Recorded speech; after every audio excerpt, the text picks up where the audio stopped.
Assalamualaikum warahmatullahi wabarakatuh.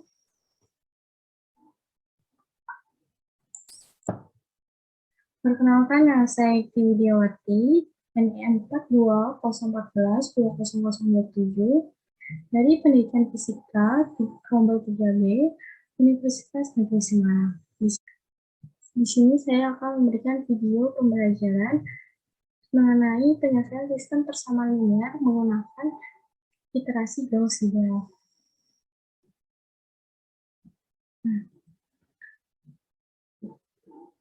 Pertama, kita akan meninjau sistem tiga persamaan dengan tiga variabel yang tidak diketahui.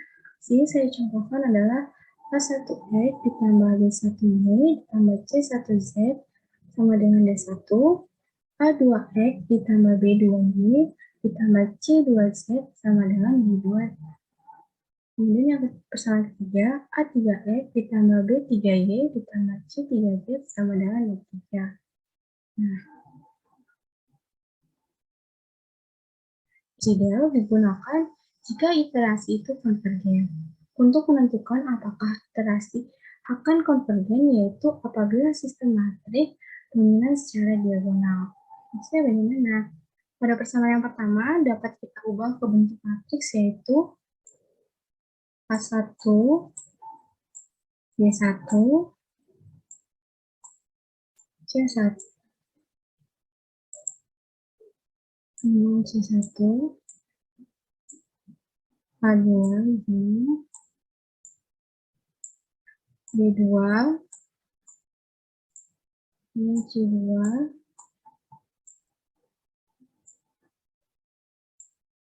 A3, B3, C3. Nah, ini adalah diagonalnya. Elemen diagonal ini harus lebih besar dari jumlah semua elemen pada persamaan tersebut. Metode Gauss-Seidel ini diterapkan hanya jika elemen diagonalnya lebih besar dari jumlah semua elemen pada persamaan tersebut. Nah, seperti ini, A1. Nilai mutlak A1 lebih besar daripada penjumlahan nilai mutlak B1 ditambah nilai mutlak C1. Nilai mutlak B2 lebih besar daripada penjumlahan nilai mutlak A2 ditambah dengan nilai mutlak C2. Nilai mutlak C3 harus lebih besar daripada penjumlahan nilai mutlak A3 ditambah dengan B3. Persamaan pertama bisa diubah agar syarat tersebut terpenuhi, yaitu syarat kekonvergensian. Selanjutnya, sistem persamaan pada persamaan B1 dapat dituliskan B1 dikurang B1Y dikurang C2Z dibagi dengan A1. Y sama dengan B2 dikurang A2X dikurang C2Z dibagi dengan B2. Z sama dengan D3 dikurang A3X dikurang B3Y dibagi dengan C3. Penyelesaian persamaan dengan iterasi Gauss-Seidel sebagai berikut ini. Yang pertama, misalkan tebakan awal dilakukan mulai dari nilai awal, yaitu X0, Y0, dan Z0. Untuk iterasi pertama, kita menggunakan rumusan X yang tadi sudah kita buat, yang ini. Nah, untuk iterasi pertama, B1 dikurang B1 dikali dengan Y, ini menggunakan nilai Y awal, atau Y0 dikurang C1 dikali dengan Z, ini Z-nya menggunakan nilai awal juga, baru dibagi dengan A1-nya. Untuk menghitung Y iterasi pertama, menggunakan nilai X baru, yaitu nilai X yang dari kita cari dengan nilai Z awal. Y1 sama dengan D2 dikurangi A2 dikali dengan X1 baru dikurang dengan C2 dikali nilai Z awal Z0 dibagi dengan B2. Untuk menghitung Z1, kita menggunakan nilai X1 baru dan Y1 baru, yaitu nilai yang sudah kita cari sebelumnya. Z1 sama dengan D2 dikurangi A3 dikali dengan X1 yang baru, dikurang B3 dikali D1 yang baru dibagi dengan C3.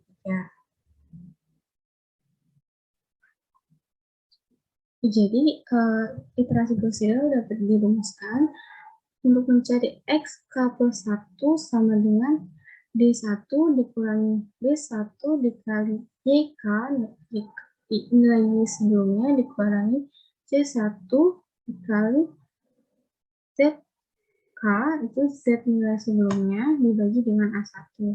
Untuk mencari YK plus 1, yaitu sama dengan D2 dikurangi A2 dikali nilai XK plus 1, nilai yang sekarang, dikurangi C2 dikali ZK, Z sebelumnya, dibagi dengan B2.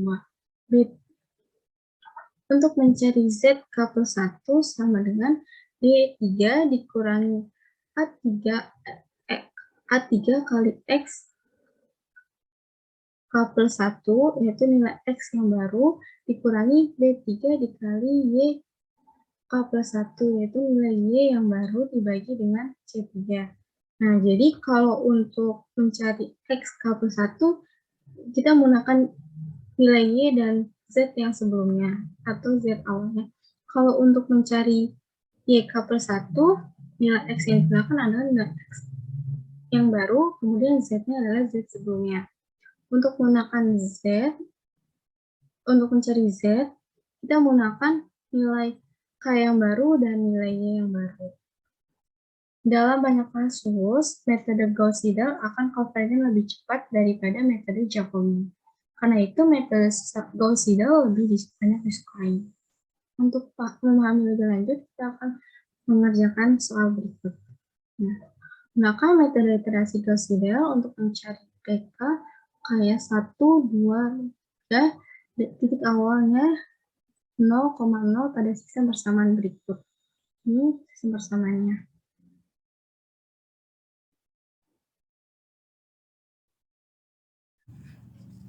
Untuk menjawab soal ini, seperti yang sudah saya jelaskan sebelumnya, kita akan yang pertama, kita mengecek syarat konvergennya.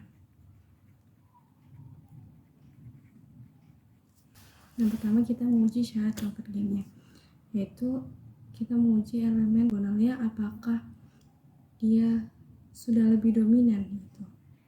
Pertama, nilai mutlak dari mak X harus lebih besar daripada nilai mutlak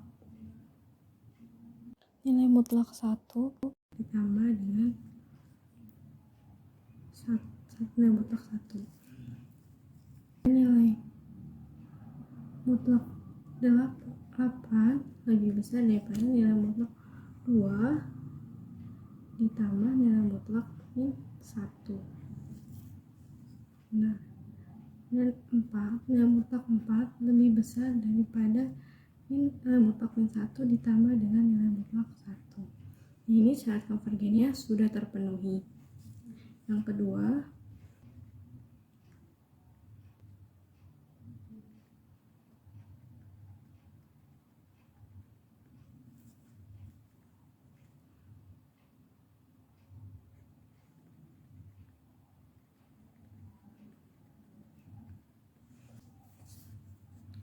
X1 sama dengan 10 dikurang X2 dikurang X3 dibagi dengan 5.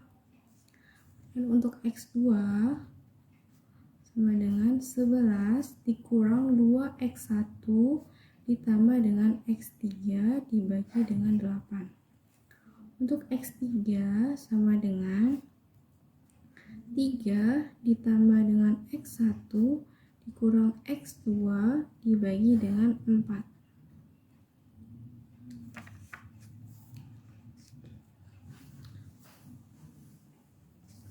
Nah, ini kan sudah diketahui titik awalnya, berarti P0 itu kan sama dengan 0,0,0, yang artinya X1 sama dengan 0, X2 sama dengan 0, X3 sama dengan 0. Nah, untuk selanjutnya kita akan mulai pada iterasi yang pertama.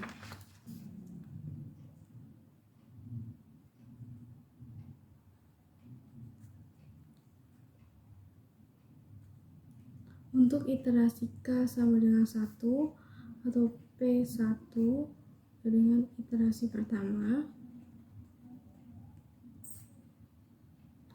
iterasi ke-1, X1 sama dengan 10 dikurang 2 awal dikurang dengan X3 awal dibagi dengan 5. Sama dengan 10 dikurang 0 dibagi dengan 5. Dan 10 per 5 sama dengan 2. Untuk X2 itu dengan 11 dikurangi 2 dikali X1 nilai baru ditambah dengan X3 awal dibagi dengan 8. Sama dengan 11 dikurangi 2 dikali 2 ditambah dengan 0 dibagi 8. Sama dengan 7 per 8. Untuk X3, 3 ditambah dengan X1 yang baru, 3 ditambah X1 yang baru dikurang dengan X2 nilai yang baru dibagi dengan 4. 3 ditambah 2 dikurang 7 per 8 dibagi 4 sama dengan 33 per 32.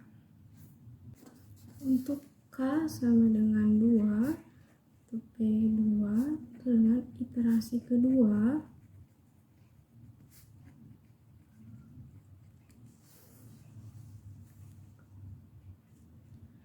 X1 kedua sama dengan 10 dikurang dengan X2 pada iterasi pertama dikurang dengan X3 nilai iterasi pertama dibagi dengan 5. Dengan 10 dikurang 7 per 8 dikurang 33 per 32 dibagi dengan 5 sama dengan 259 per 160. Untuk X2 iterasi 2, 11 dikurang 2 dikali X1 nilai iterasi kedua dikurang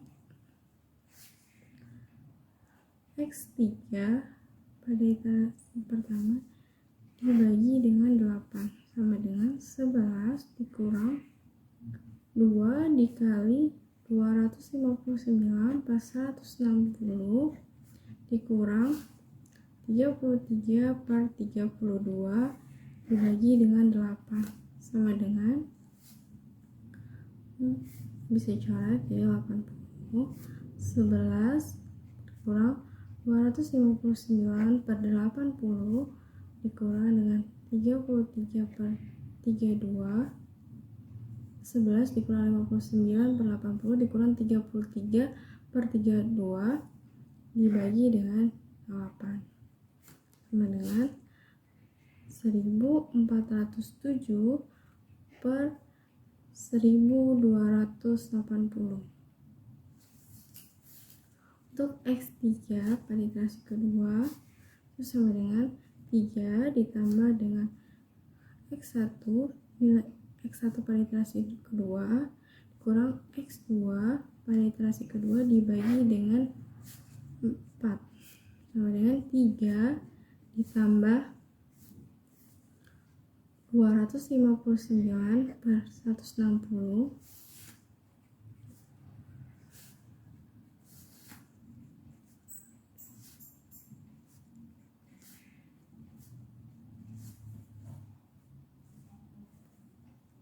dikurang 1407 dibagi dengan 1280 dibagi dengan 4 sama dengan 901 per 1024. Untuk nilai K sama dengan 3, P3 atau iterasi ketiga,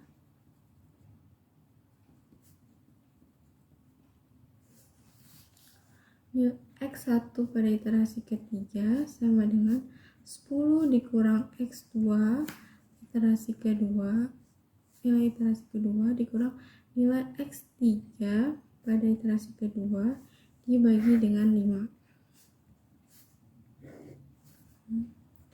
10 dikurang 1407 dibagi 1280 dikurang 901 dibagi dengan 1024 dibagi 5 sama dengan 41.067 per 25.600.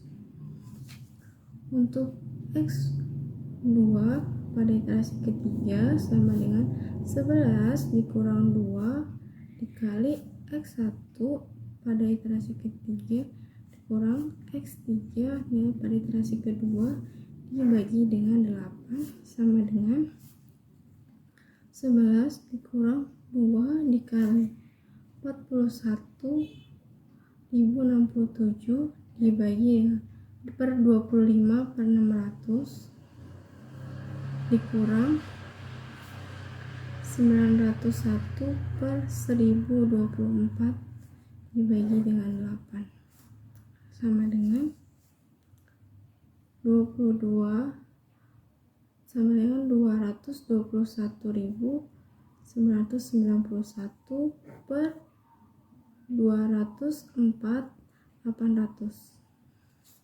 Untuk nilai X3 pada iterasi ketiga sama dengan 3 ditambah X1 pada nilai iterasi ketiga dikurang X2 nilai X2 iterasi ketiga dibagi dengan 4 sama dengan 3 ditambah 41.067 per 25 dibagi 600 dikurang 221.991 dibagi 204.800.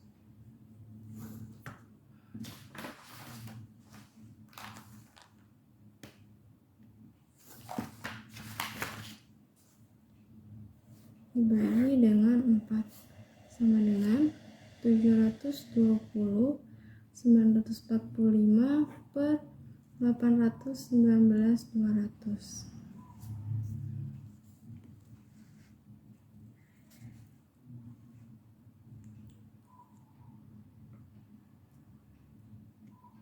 Jadi pada K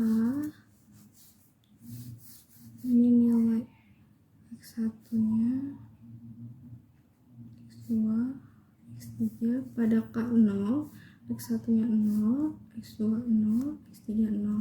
Pada iterasi 1 K1 nilai X1 sama dengan 2, nilai X2 sama dengan 7 per 8, nilai X3 nya sama dengan 33 per 32. Pada iterasi kedua sama dengan K2 nilai X1 259 per 160, X2 nya 1407 per 1280 dan X3 nya 901 per 1024. Pada iterasi ketiga nilai X1 nya sama dengan 41.067 per 25.600, nya 221.991 per 204.800. X3 720.945 per 819.000 200.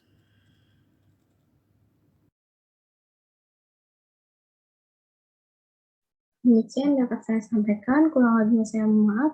Assalamualaikum warahmatullahi wabarakatuh.